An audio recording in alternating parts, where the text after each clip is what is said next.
오늘은 3월 12일 시편 50편 16절부터 23절까지입니다. 악인에게는 하나님이 이르시되 네가 어찌하여 내 율례를 전하며 내 언약을 내 입에 두느냐. 재밌는 장면인데요. 어떤 사람이 하나님의 율례를 전하며 율법을 전하며 말씀을 전한다는 거예요. 그리고 하나님의 언약도 또한 전한다는 거예요. 그런데 그 사람들은 뭐라고 말하냐면 악인에게는 하나님이 이르시되 이렇게 표현하고 있어요. 하나님의 율법도 전하고 말씀도 전하고 언약도 막 전하는데 하나님은 그 사람을 향하여 악인이라고 말한다는 거예요. 왜 그러냐면 이 사람이 입술로는 하나님을 전하고 복음을 전하며 율례를 전하며 말씀도 전하며 신앙적 얘기들을 많이 하지만 정작 본인의 삶은 그 율법과 말씀과는 상관없이 죄 가운데 머물고 죄를 짓고 살기 때문에 그 사람은 하나님은 악인이라고 표현하고 있다는 겁니다. 가증스러운 거죠. 그러니까 삶과 그의 입이 일치가 안 되는 거예요. 성도는 어떤 사람이 성도며 어떤 사람이 의인인가 하면 하나님의 말씀을 전하며 말씀을 들으며 말씀을 읽으며 예배했으면 그 말씀을 전한 대로 말씀대로 살려고 노력하는 거예요. 말씀대로 따르려고 노력해야 된다는 거예요. 성도는 입술로 내가 의인이라 말하는 자가 아니라 성도는 내가 살아가는 삶으로 의인인 것을 나타내는 사람들이 성도라는 겁니다. 한국교회의 가장 큰 문제 중에 하나가 뭐냐면 예배 형태, 영적인 생활 이런 것들은 교회에선 잘하는 것처럼 보여요. 그런데 세상에 나가서는 어떻게 합니까? 똑같이 예배 때 했던 것처럼 교회에서 언행을 했던 것처럼 하면 되는데 세상에서는 세상 사람들보다 더 악하게 행할 때가 많다.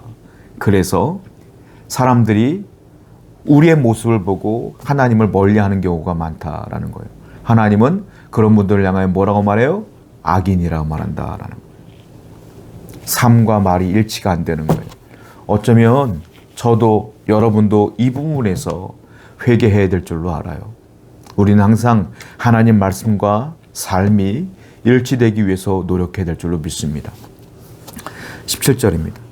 네가 교훈을 미워하고 내 말을 내 뒤로 던지며 도둑을 본즉 그와 연합하고 간음하는 자들과 동료가 되며 네 입을 악에게 내어주고 네 혀로 거짓을 꾸미며 앉아서 네 형제를 공박하며 네 어머니의 아들을 비방하는도다.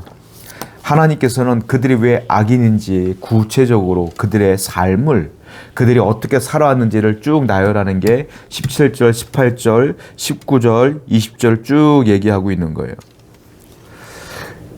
하나님은 속지 않는다는 겁니다. 사람들은 속죠. 웃으면서 하나님 말씀을 전하니까, 웃으면서 율례를 전하니까 저 사람은 신앙이 좋은가 봐. 속죠. 하나님은 우리의 중심을 보기 때문에 안 속는다라는 거예요. 성도 여러분, 하나님은 여러분들이 얼마나 웃느냐, 얼마나 사람들 앞에 정말로 예수 믿는 것처럼 티내느냐 이거 보는 게 아니에요. 티내는 게 아니라 자연스럽게 예수 믿는 사람처럼 살아가는 거죠. 그게 당연한 거죠. 진짜 믿음이 있으면 그 삶을 보신다라는 거예요. 계속 그 얘기가 이어지고 있는 거예요. 예수님도 똑같은 말씀하셨어요. 예수님은 뭐라고 말했습니까? 그 사람을 볼 때 뭘 본다? 열매를 본다 그랬어요. 사과 나무면 사과가 나무에 열리는 거고, 감람 나무면 거기에 맞는 열매가 맺히는 거고, 포도 나무면 포도 열매가 맺히는 게 당연한 것 아니냐? 그러면 우리가 포도나무가 열렸으면 포도를 보고 포도나무구나 라는 것으로 알지, 열매를 보고 알지 나무 잎사귀를 보고 어떻게 하냐는 거죠. 여러분들이 잎사귀만 보고 다 나무를 알아맞힐 수 있어요? 몰라요. 열매를 봐야 되는 거예요. 그런 거로 똑같은 거예요. 하나님도 마찬가지고 예수님도 우리에게 똑같은 말씀하시고 계시는 거예요. 성도 여러분, 우리가 은혜를 받았으면, 말씀에 도전을 받았으면 그대로 순종하며 삶으로 열매를 맺어가는 성도가 되어야 될 줄로 믿습니다. 하나님은 우리의 열매를 보십니다. 21절입니다. 네가 이 일을 행하였어도 내가 잠잠하였더니 네가 나를 너와 같은 줄로 생각하여도다. 그러나 내가 너를 책망하여 네 죄를 내 눈앞에 낱낱이 드러내리라 하시는도다. 자, 그럼에도 불구하고 하나님께서는 뭐라고 했어요? 네가 이렇게 악인의 일을 행했음에도 불구하고 내가 뭐했다? 잠잠했다라는 거예요. 하나님이 침묵했다는 거예요. 죄를 지어도 하나님은 가만히 계셨다는 거예요. 그랬더니 악인은 신이 나서 더 죄를 지었죠. 하나님은 나중에 참다 못해서 어떻게 한다? 내 눈앞에서 그 죄가를 낱낱이 내가 드러내리라 라고 말하는 거예요. 성도 여러분, 하나님의 침묵은 위험한 거예요. 무슨 말이겠어요? 여러분들이 스스로 느끼기에 이건 분명히 죄야. 그런데 내가 죄를 짓고 있어요. 분명히 말씀은 아닌 걸 내가 알아요. 그런데 내가 죄를 끊지 못하고 짓고 있어요. 그런데도 하나님은 침묵하시는 것 같아. 직장 생활하는데도 별 문제가 없고, 우리 가정에도 별 문제가 없고, 내가 사업을 한다면 사업을 운영해도 여전히 잘 되는 것 같아. 그러다 보면 또 죄를 져 계속. 그 죄를 끊지 못해. 하나님이 왜 침묵할까요? 왜 잠잠하다고 할까요? 돌아오라고 가만히 있는 거예요. 돌아오라고. 돌이키라고. 여러분들이 순간순간 말씀이 생각나지 않습니까? 이건 죄인 것 같은데? 그거는 성령께서 일깨워 주시는 거예요. 돌아오라고. 특별히 여러분들의 삶의 환경이 망가지지 않아도 그때그때 말씀으로 통하여 깨닫게 해주시는 거예요. 그런데 내 삶에 아무 문제가 없다고 그냥 그대로 직진해 나간다? 하나님이 마지막에 어떻게 한다고요? 그 죄를 드러내게 하신다. 망신당해요. 여러분의 삶은 망가질 겁니다. 망할 거예요. 그러니까 이 말은 무슨 말이에요? 하나님이 잠잠히 계셔도 얼른 끊어라.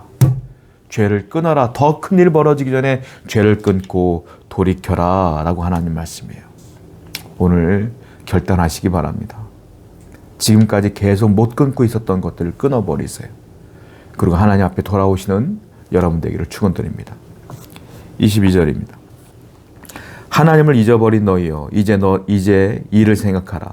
그렇지 아니하면 내가 너희를 찌르니 건질 자 없으리라.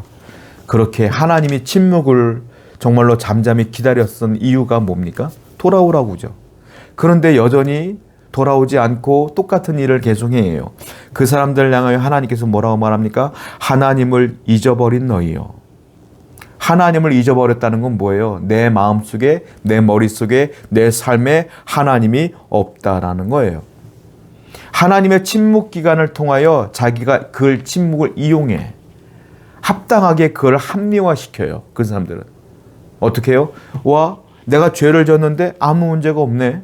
하나님이 나에게 벌도 주지 않네. 그러면 내가 하는 것이 죄가 아닌가 보다. 이 정도는 눈 감아 주시겠지.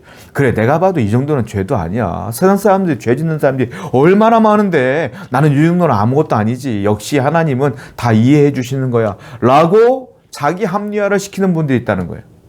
그 사람들 향해 하나님 뭐라 그래요? 하나님을 잊어버린 자들아 라고 말하는 거예요. 축복이, 하나님의 축복을 받는 사람들이 있고요, 축복의 반대편에 서 있는 사람들이 있어요.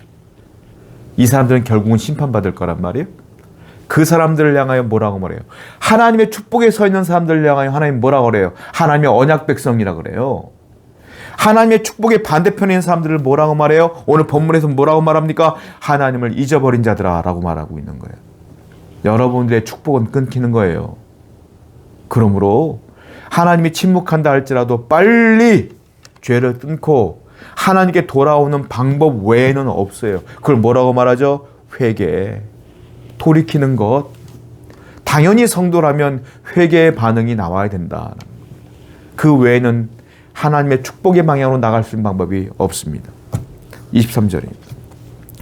감사로 제사를 드리는 자가 나를 영화롭게 하나니 그의 행위를 옳게 하는 자에게 내가 하나님의 구원을 보이리라. 성도의 목적은 뭐겠어요? 하나님이 왜 우리를 구원해 주셨죠? 왜 우리를 불러주셨죠? 네가 하고 싶은 대로 살아. 잘 먹고 잘 살아라. 성공해라. 이름 알려라. 명예를 가져라. 권력을 가져라. 성공해라. 네 후손 대대로 잘 먹고 잘 살아라 라고 해서 구원받게 불렀나요? 아니에요. 우리를 구원하신 이유는 하나님이 영화롭게 되기 위하여, 바로 구원받은 언약 백성들이 주님을 찬양하며 예배하며 그 말씀대로 살아가는 그 영광스러운 삶을 통하여 하나님이 영광받기 위해서 우리를 불렀다라는 거 아닙니까? 그런데 아까까지 이 앞절까지 말했던 건 뭐예요? 다 내가 죄를 짓고 내가 하고 싶은 대로 사는 사람들 아니에요? 그 사람들은 하나님을 영화롭게 하지 못한다. 즉 하나님과 반대편에 서 있는 사람들이라는 거예요. 그런데 23절에 보니까 감사로 제사를 드리는 자가 나를 영화롭게 한다.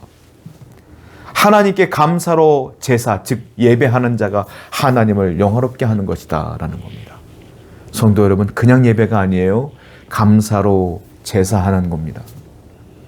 여러분들이 하나님께 나와서 예배할 때에 불평, 불만, 짜증, 오기 싫은 거 억지로 와서 드리는 예배, 하나님을 영화롭게 하는 거 아니에요.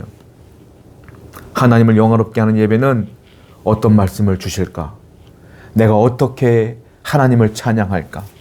내가 기도할 때 얼마나 간절히 기도할까? 늘 진심과 정성으로, 간절함으로, 사모함으로, 소망으로 예배하는 사람들이 하나님을 영화롭게 하는 것이다 라는 거예요. 그런 사람들에게 하나님의 구원을 보이신다고 약속했습니다. 오늘도 여러분들의 죄를 끊고 늘 삶으로 하나님의 영광을 드러내는, 또한 예배의 시간에는 감사로 예배함으로 주님을 영화롭게 하시는 여러분 되기를 축원드립니다. 기도하겠습니다. 하나님, 성도는 하나님을 예배하는 그 예배의 시간에는 감사로, 예배가 끝났을 때는 삶으로 열매를 나타내는 존재입니다. 오늘도 우리가 그렇게 하나님을 영화롭게 해드리는 성도가 되게 해주시옵소서. 예수님의 이름으로 기도드렸습니다. 아멘.